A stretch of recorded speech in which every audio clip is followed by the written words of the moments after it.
Hi everyone, I'm Kanchana Gamage. I'm a private pilot and a founder of the Aviatrix Project, which is a community interest company supporting women, girls and those from disadvantaged backgrounds to pursue aviation careers. Today, I've teamed up with Astral Aviation Consulting to talk to you about loss of control, what it is and how it can happen, and what you can do to help and prepare your airborne performance to avoid this from happening to you. Loss of control is defined as the unintended or unintentional deviation from your intended flight or ground path. This can manifest itself in the air due to things such as a change in height due to weight turbulence, pilot-assisted or induced oscillations, or unintentional spinning, stalling or wing drop.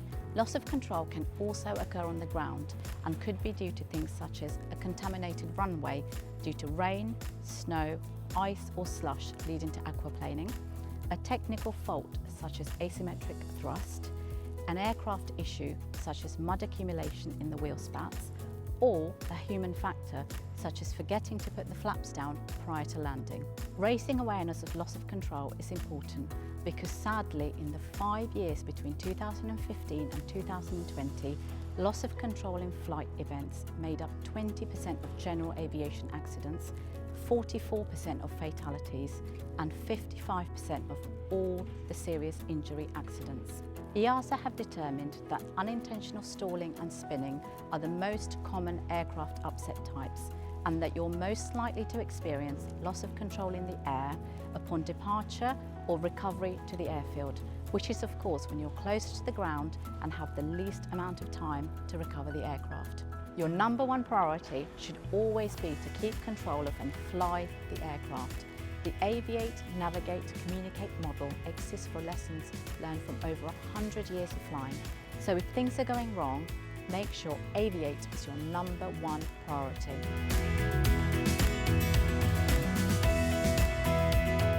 Make sure you keep distractions to a minimum, and if they do occur, recognise and address them so that you can get yourself back on track. Try not to let complacency get the better of you. Expect the unexpected, and don't assume that because you've done something many times before that you'll achieve the same result this time. Create a plan within your own personal limits. Fly the plan and trust your training and judgment. Remember, if in doubt, avoid getting into the situation in the first place, recognise the signs and symptoms and recover the aircraft using the correct technique. Because of how busy we are, we can sometimes take for granted the importance of good preparation and planning prior to flying. Simple things like making sure you've had a good night's sleep, that you've planned your flight to cater for the weather, you've thought about suitable diversion airfields, and that your equipment is up to date can all significantly increase your capacity whilst in the air. This will in turn increase your ability to anticipate any issues, prioritise accordingly, and swiftly deal with any complications so that you can have a safe and enjoyable flight.